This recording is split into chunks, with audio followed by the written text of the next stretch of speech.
Hello दोस्तों, एक बार फिर स्वागत है आपका अपने यूट्यूब चैनल स्टेनो गुरुजी स्टडी सेंटर में। दोस्तों, आज के इस वीडियो में हम लोग प्रैक्टिस करने वाले हैं स्टेनोग्राफर प्रीवियस ईयर जो आपका डिक्टेशन बोला गया था ग्रुप डी के लिए, उसका हम प्रैक्टिस करेंगे। आप लोग ट्रांसक्राइब कीजिएगा और ट्रांसक्राइब करने के बाद बताइएगा कि कितना मिस्टेक हो रही है। और ये जो है आपका PDF मिलेगा टेलीग्राम पे, टेलीग्राम का लिंक आपको डिस्क्रिप्शन में मिल जाएगा।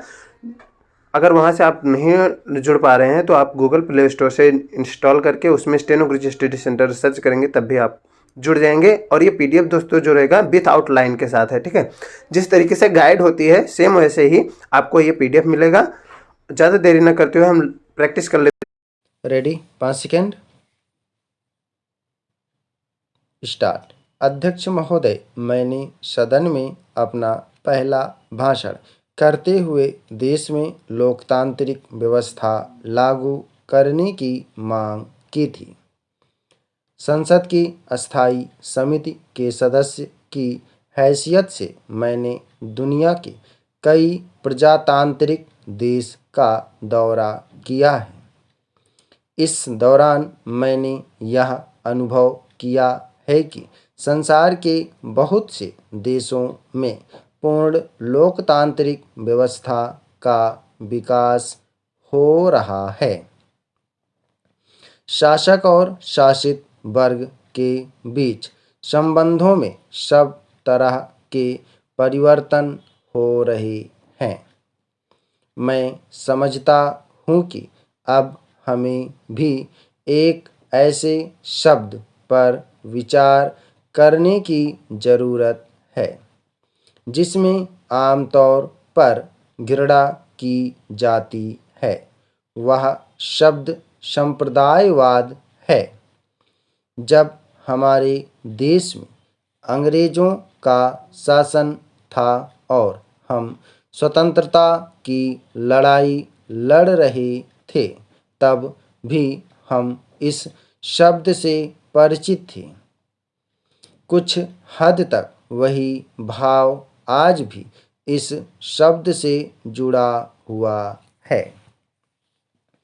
यह बड़ी चिंता की बात है कि स्वतंत्रता के लगभग 72 वर्षों के बाद भी यह शब्द समाज में अपना अस्तित्व बनाए हुए है।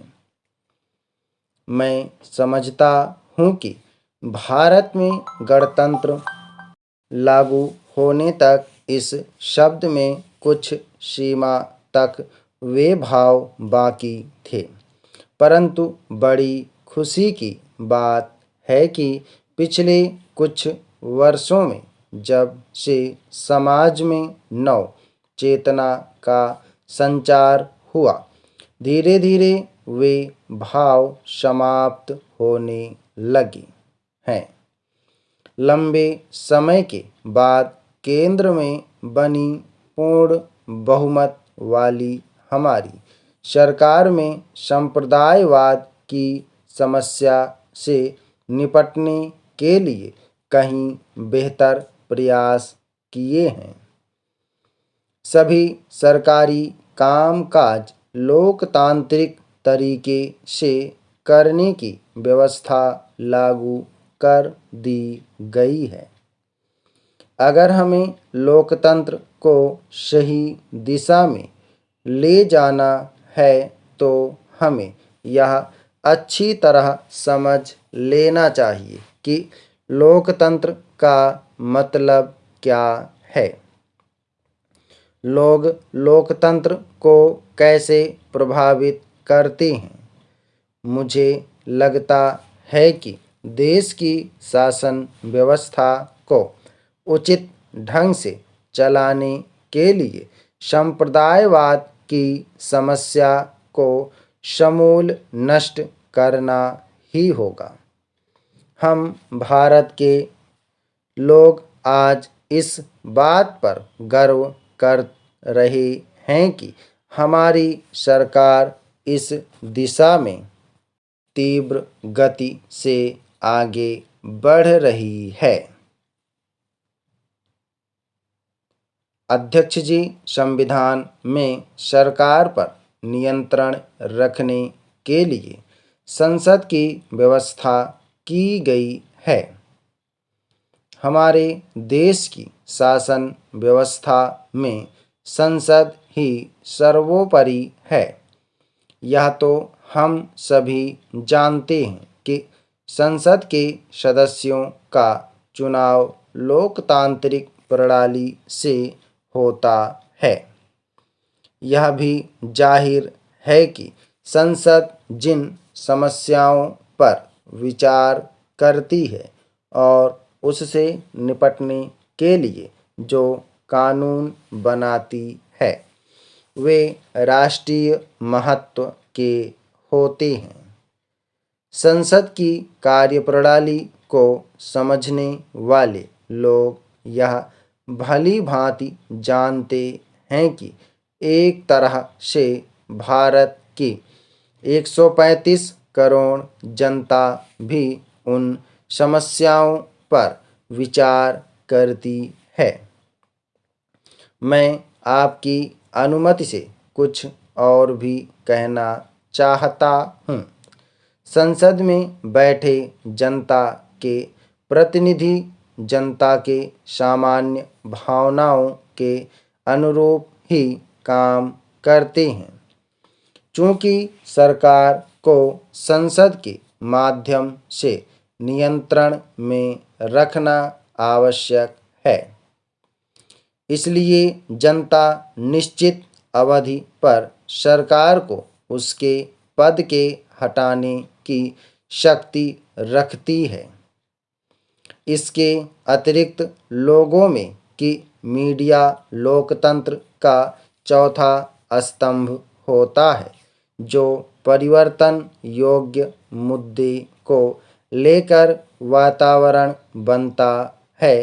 आम लोगों तक विपक्षी पार्टियों के नेता नीतियों की खामियां को लेकर जाते हैं, आंदोलन करते हैं, संसद में बहस होती है, तब जाकर सरकार अपनी नीति पर पुनर्विचार करने का मानस बनाती है।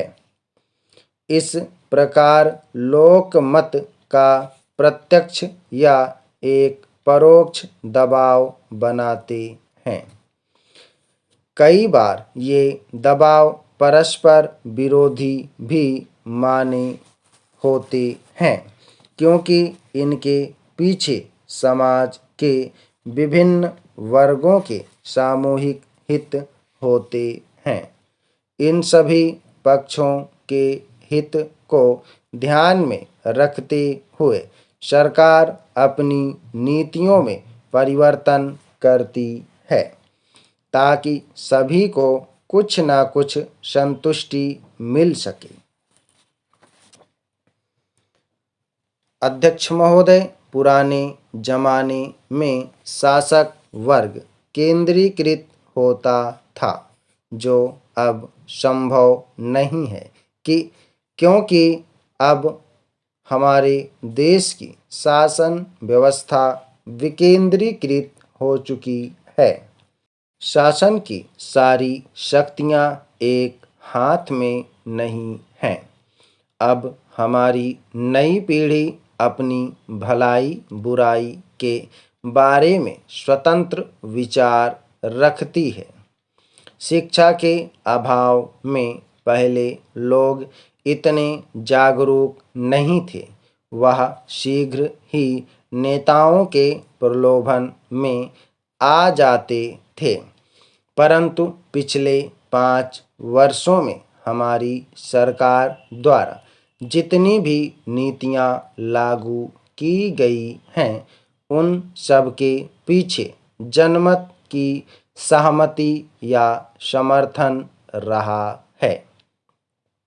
यही कारण है कि हमारी सरकार के किसी भी फैसले पर प्रतिपक्ष एकजुट होकर भी लोक भावना को सशक्त तरीके से प्रभावित करने में सफल नहीं हो पाया है।